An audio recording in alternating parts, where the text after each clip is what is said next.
Hello, I'm Johnny O, and I'd like to talk to you today about some winter clothing that I've used on the Appalachian Trail. And I have, this is my winter clothing. I've reduced it to this garbage bag.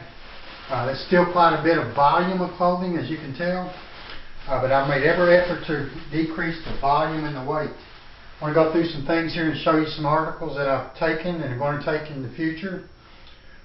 This is a synthetic shirt. This one's from Nantahala Outdoor Center. One of the things that's very, very important is we can't take any items that have cotton in them on the Appalachian Trail, particularly in the winter, because when the cotton gets wet, it will freeze you, and you can die of hypothermia in a cotton garment. Use only synthetics or wool. These are my pants. They're actually convertible pants. They're synthetic. These particular ones are made, they're insect, they have an insect shield on them. They're repellent.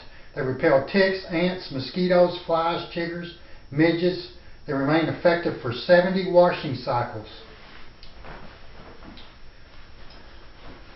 It's a, this particular one's an ex officio, and these are convertible pants. And what that means is the legs will zip off. In the summer, and I found that I didn't use pants very long on the Appalachian Trail. I like to hike in shorts when at all possible. Wool socks.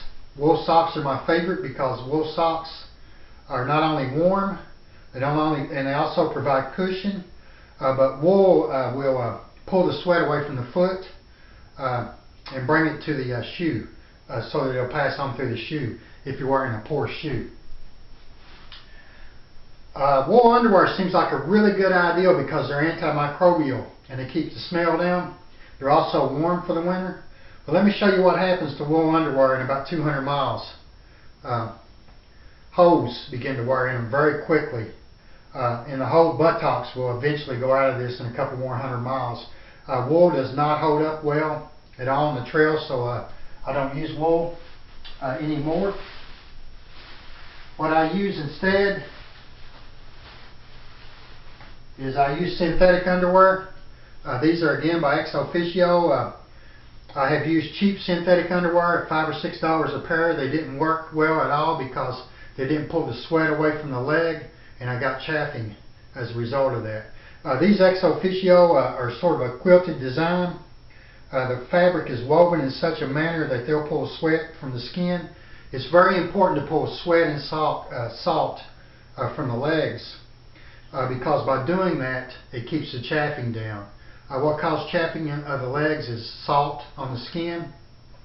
And another thing that you can do to keep chafing down is you can use a deodorant, an antiperspirant stick on your legs.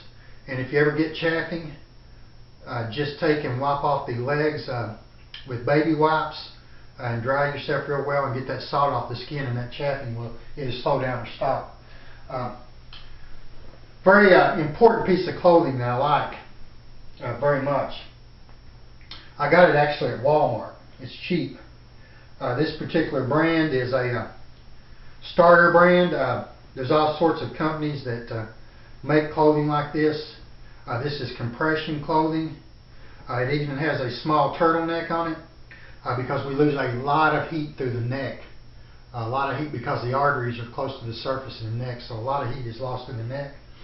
One of the things I like about it is when I put it on, it adheres to the body all over tightly, and it's almost as if it creates a second layer of skin that helps regulate the body heat.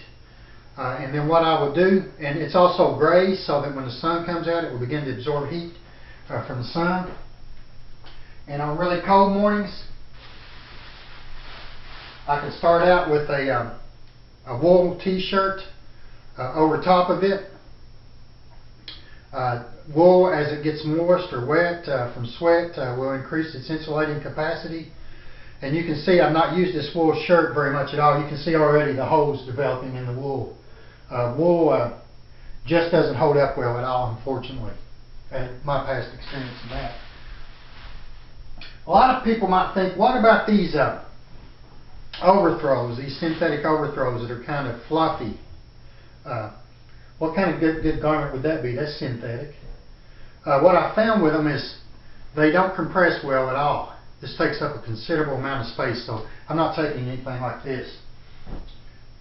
It's important to have a pair of gloves to start out with. I have chosen acrylic gloves.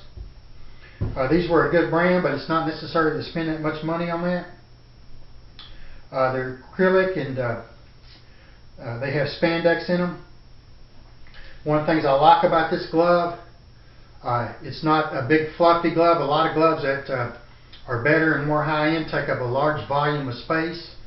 These gloves don't take up much volume at all, so they're really good to put in a backpack. I found that I didn't have to use them in a lot of days, just early in the morning for a couple hours, and then I was taking them off. Okay. I have a down jacket that I use. This one's by Marmot. It's the ultralight jacket. I really like it a lot. It's really interesting how down jackets work. It's a different kind of warmth. It's almost like it blocks the cold. It feels different than a regular jacket, but this thin jacket, as thin as it is, works really well. You can't hike in a down jacket because the sweat will destroy the feathers in it.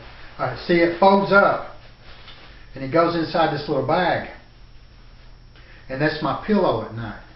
And it also, another things that I found is that it's not really beneficial to store things in the backpack in these little bags or a bunch of bags, because they create volumes in between the bags. It's actually more beneficial and easier to store things by just shoving loose items down into the crevices of the backpack while loading the backpack, rather than putting them in sacks. I still put my food, I had to put my food in the sack though.